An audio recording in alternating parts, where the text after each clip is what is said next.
morning, children.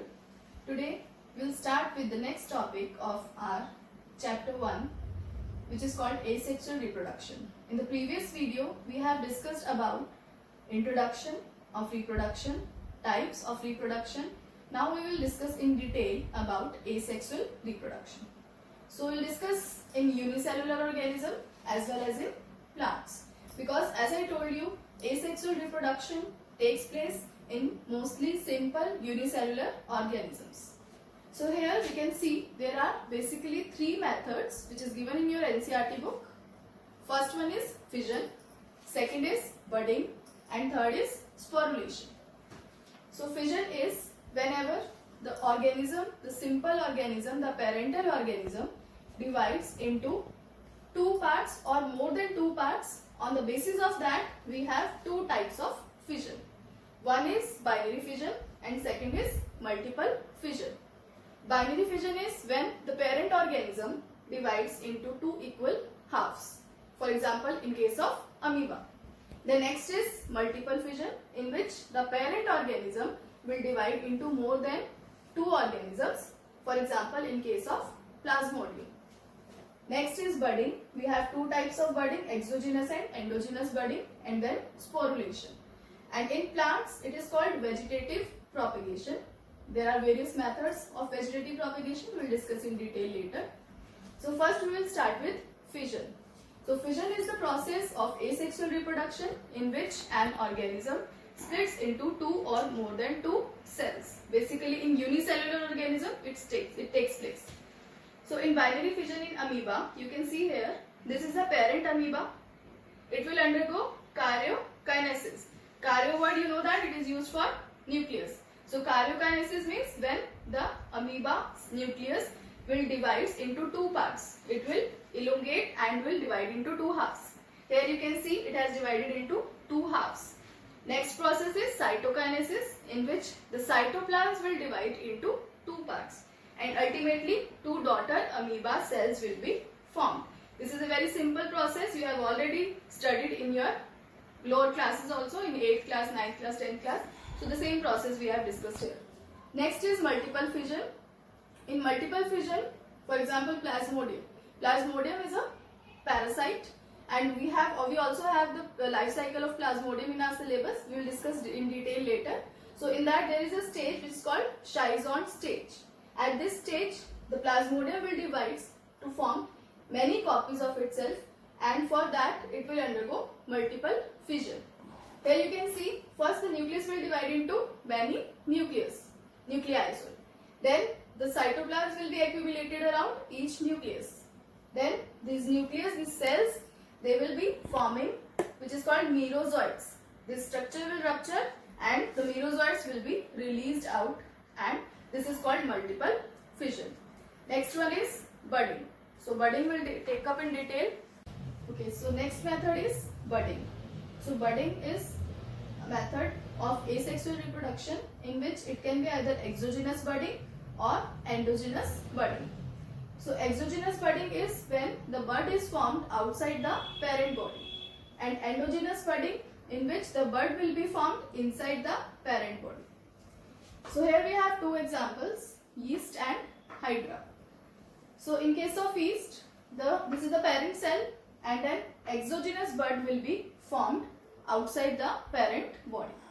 Now when this bud will get favorable conditions, it will be separated off from the parent body and will form a new organism that will be called as daughter yeast.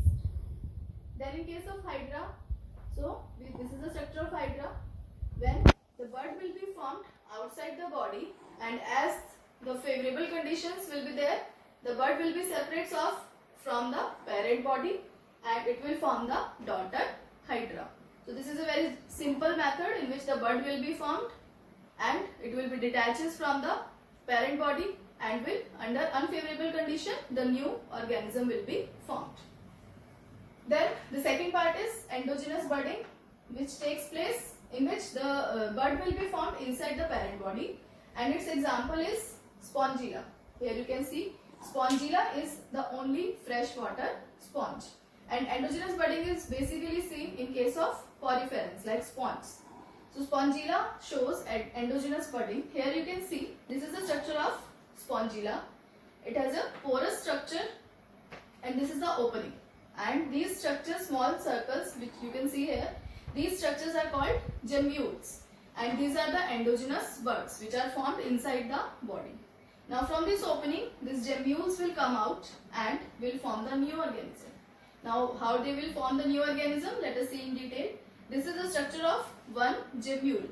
When this gemmule will come out from the parent body, it will attach itself to the substratum through its micropyle end. Now what is this micropyle end? Let us see.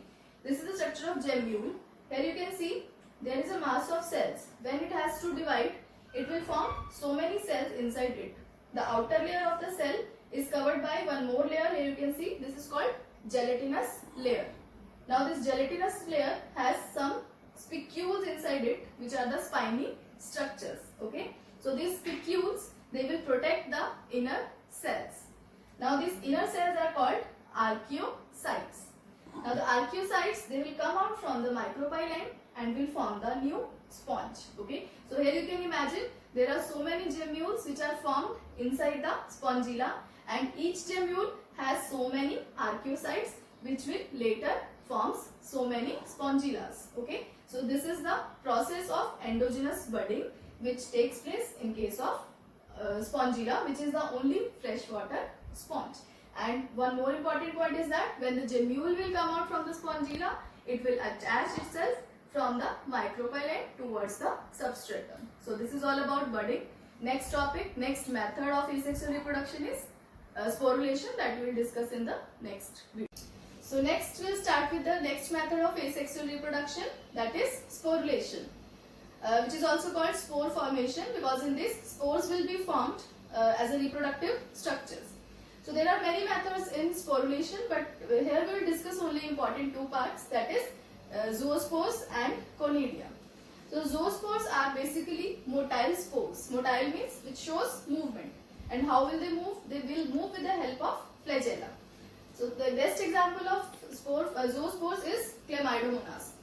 So Chlamydomonas, here you can see the structure. This is the zoospore of a Chlamydomonas, and it is a biflagellated structure. With the help of this flagella, it will swim in water.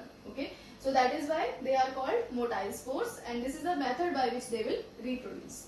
Next is conidia. Conidias are non-motile spores. So how they will move if they are non-motile? How they will move? They will float along with the water current. They do not have any flagella for movement, but they will move along with the water current. And the spores are always produced in chain. So how will you differentiate between the zoospores and conidia? Like if you will see, the conidia will be always in a form of chain, but zoospores will be formed separately. So the best example is penicillium, which is a fungus, and here you can see the structure of penicillium. So these small circular structures are actually the conidias, and these conidias are always formed in the form of chains. And when they will be getting favorable conditions, they will be separated off from the parent organism, and they will be float along with the water current and will move to their favorable conditions, or move to the other places to grow into new organism. So this is all about sporulation. Okay, next we will start with the next method of asexual reproduction, that is called fragmentation. So fragmentation means breaking into fragments. So this is also a type of asexual reproduction. So example is Spirogyra. Spirogyra, which is an algae. So you can see this is the parent organism, and it already has some fragments. When the body will divide into fragment, each fragment will form new organism. Okay, so this is just a simple method. How many fragments, whatever fragments will be formed from the parent body, they will form new organism. So here you can see it has formed, the two fragments have been separated from the parent organism, and these two will form the new daughter organism. In case of plants, that was the example of plants. Now in case of animals, we have planaria, which belongs to the phylum Platyhelminths. Here you can see the planaria, it will divide into whatever fragments, each fragment will form the new organism. Like you can see, this is the parent planaria, it has divided into 3 fragments, and each fragment has formed new organism. Okay, so this is a method of asexual reproduction. But there is a question mark in case of planaria, because Sometimes planaria can be cut into fragments accidentally, and when it will be cut into fragments accidentally, then only also it will form the new organism, but that is a process of regeneration, not reproduction. So there is still a question mark. But in case of Spirogyra, that is it is clear because it will divides naturally into fragment, and fragment will form the new organism. So this is all about the various methods of asexual reproduction that we have in our syllabus. And one home assignment, as a home assignment, I'll give you some questions of the topic that we have discussed that you have to solve by yourself. Next we will start with the sexual reproduction process in the next video. Thank you.